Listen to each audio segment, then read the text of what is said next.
Hello guys, how's it going? Kelsey Reviews here with my very late review of Hogwarts Legacy. I am so sorry that this review is late. I wanted to take my time with this game as this is a massive game, and I did wind up sinking 85 hours into my Ravenclaw playthrough. And just as a warning, there will be gameplay clips that are repeated in this video, but this is intentional. This is not by mistake.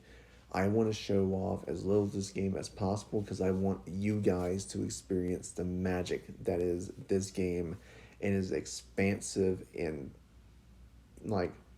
expansive and huge open world that this game has to offer. So, yes, gameplay clips are repeated, but this is intentional. So, without further ado, let's get into my review for Hogwarts Legacy.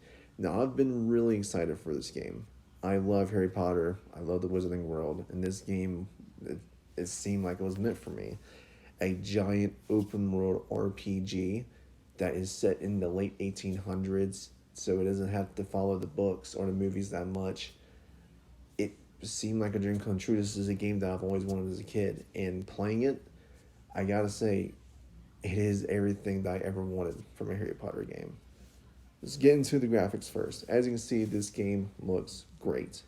Um, it's not going to blow you away or anything, but for as big as this game is really well detailed. It is very colorful. It has very interesting puzzles and stages for puzzles. Like you'll see things turn upside down. It is very unique, and I do think the studio at Avalanche Software and Porky Games did a great job um, with not only the scope of this game, but graphically how it holds up. Not to mention the art design is very Harry Potter. Nothing to me in this game felt off. It felt like it belonged in the Wizarding World, which is a great compliment. All the animals, all the locations, even down to the people, even the thoroughly like expansive Hogwarts itself, where every room is explorable, which I'll get to that in the open world, is very well done in terms of art design. So round of applause all around for Avalanche Software for how great this game looks. Open world wise, this is a huge game with a ton of quest variety. There's a ton of side quests to do, and a good bit about of main quests to do in the open world. Not to mention a ton of activities ranging from puzzles to treasure hunts to finding ancient magic to destroying bandit camps to destroying spider dens to saving animals from poachers to doing battle arenas. There is a ton to do in Hogwarts Legacy, and it will keep you busy. And I didn't even name everything. There is that much in this game. I never once found anything repetitive or boring or anything like that. It all felt engaging, and it kept me invested in going for my 85-hour playthrough. It kept me going from beginning to end. And that is a good thing, especially when it comes to open world games that can become boring and repetitive really easily, mainly Ubisoft games. This game does find a perfect balance to do that, and traversing the open world is great as well. Flying a broomstick or riding a mount, it is all well done, very beautiful to look at. And of course, we gotta talk about Hogwarts. This alone could have been its own map. It is fucking huge. Every single room in Hogwarts is enterable. There is no non-enterable room, and that shows dedication from the developers at Avalanche Software. They knocked it out of the park when it comes to the school alone is worth a round of applause. Them making a castle as the school as big as explorable as it is, with a ton of secrets and puzzles and everything, doing treasure hunts even in the school is something that should be applauded from these developers. They did a great job, and I can't wait to see more from what the studio does. We're going to talk about performance, and this is where we're going to get into the bit of the negatives. When it comes to the performance of the game, I had a ton of performance issues, especially when I had it on performance mode. Now, I know Death, when I watched his stream, he didn't have any performance issues. He was playing on quality mode. When I play games, I tend to stay on performance mode because I like the smooth 60 frames per second. And at launch, it had very bad performance, a ton of stuttering, a ton of frame dips. It wasn't horrible. It wasn't like Saints Row bad, but it was pretty bad.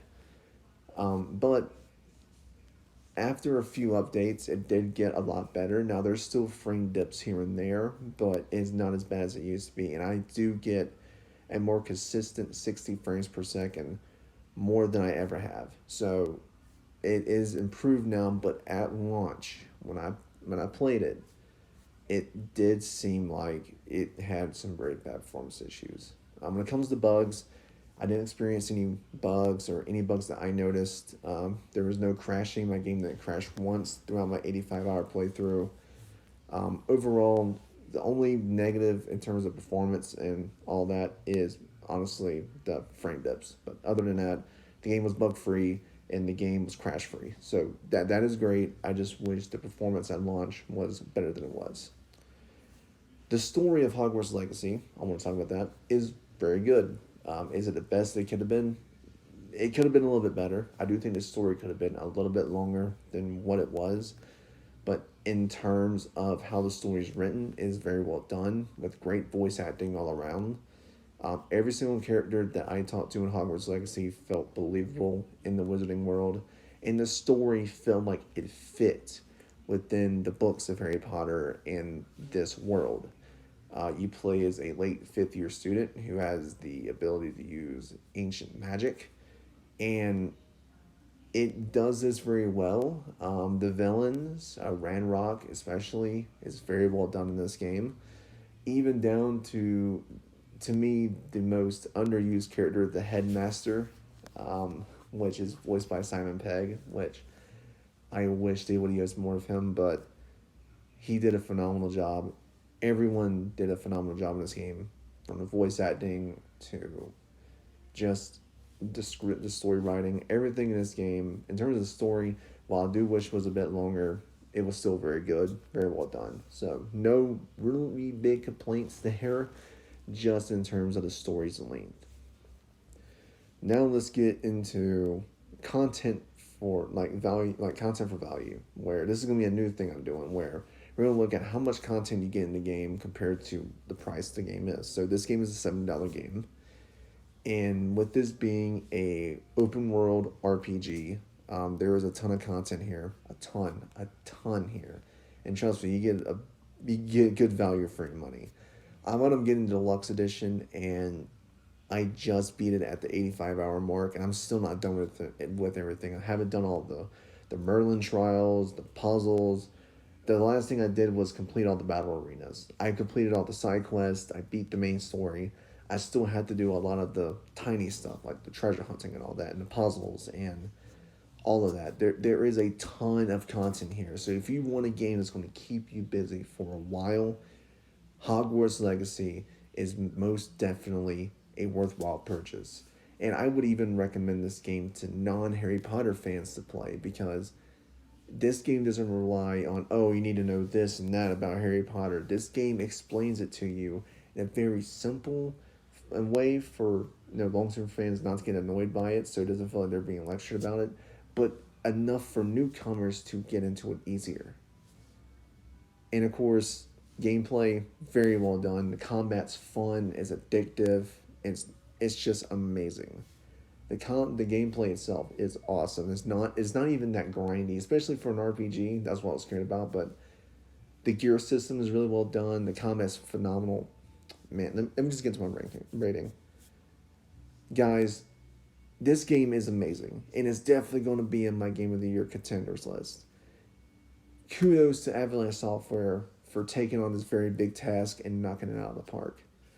I am giving Hogwarts Legacy a strong 9 out of 10.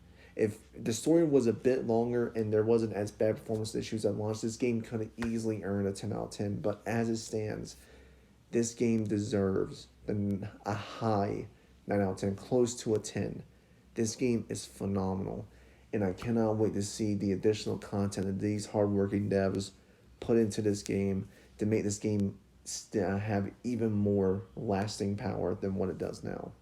Anyways, guys, I am Celtic Reviews. Hope you guys enjoyed this review. and I will talk to you guys next time.